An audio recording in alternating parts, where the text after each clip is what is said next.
After being impacted by injuries more than any other team in the league in 2022, for the Denver Broncos, history unfortunately looks to be repeating itself. The first day of padded practices brought the first significant injury and just brutal news.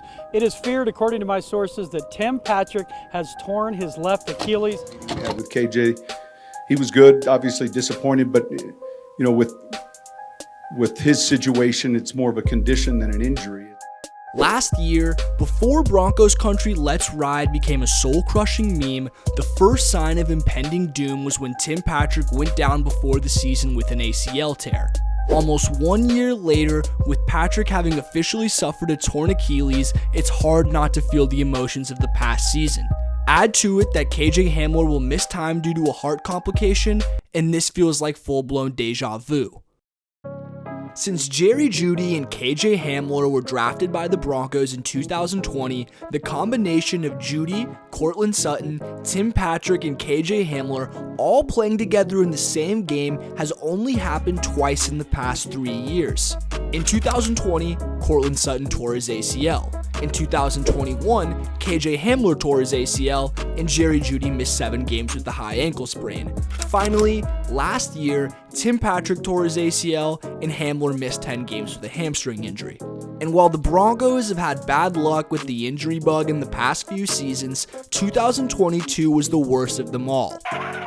For over a decade now, FootballOutsiders.com has come out with a data point for injuries called Adjusted Games Lost, which is a statistic that measures injuries to starters and important situational players.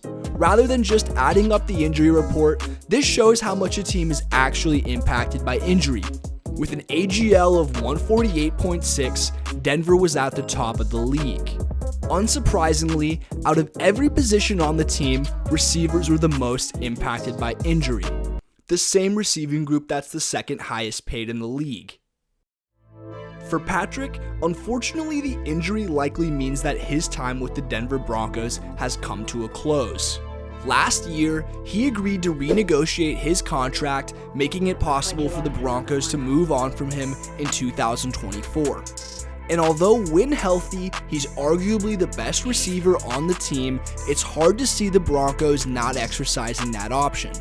In the case of KJ Hamler, luckily, his heart condition, pericarditis, is treatable with medicine rather than surgery, so he should only have to miss a short period of time. But it still begs the question, who will step up for the Broncos in the meantime? If you're a glass half full kind of guy, the good news is that the Broncos have been in this position before and will likely be able to scramble. Right now in training camp, Patrick's immediate backup is Brandon Johnson.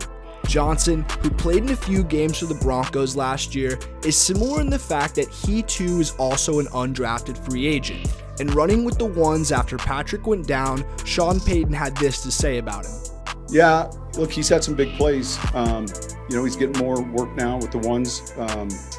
He can run, and all of them, especially on offense, are learning new terminology. But he's picking it up, he's getting it, and he's flashed. He's made some plays, and then he'll line up 2 yards too wide. We got to get it corrected, but we're at that point where we keep talking about eliminating the repeated mistakes. After Brandon Johnson should be Marquez Callaway, who is an addition to the Broncos by way of the Saints in the offseason. Callaway has some experience under Sean Payton, who he played for in his rookie season, and actually put up better numbers under Payton than he did the following year. As for who will step up in the place of KJ Hamler, it seems like the perfect opportunity for the rookie Marvin Mims, who was drafted in the second round out of Oklahoma. Like Hamler, Mims has wheels that can stretch out a defense, and although KJ shouldn't miss much time, it should be a good chance for Mims to dive in head first. Although there's been some speculation on whether the team will sign one of the big names floating out there in free agency, I don't think the Broncos will make the move. With an entirely new coaching staff on the offensive side, this training camp will serve as an audition for the talent that's already on the roster, who new coaches have had little time to evaluate. Plus, before the injury, the Broncos activated Kendall Hinton and signed Michael Bandy from the Chargers, so there should be plenty of depth at the position. Unfortunately, as I'm finishing recording this video, news is that there's been another season-ending injury to the team, this time with inside linebacker Jonas Griffith. Luckily for the Broncos, with more continuity on the defensive side of the ball, hopefully the team can weather through. But anyways, who do you guys think will step up for the Broncos in 2023, and how will the team do? And if you guys are still watching at this point, I'm assuming you enjoyed the video, so please do subscribe to the channel. Right now, only like 1% of people who are watching these videos are subscribed, so I'd appreciate it if you joined. Anyways, I'll see you guys next time. Peace.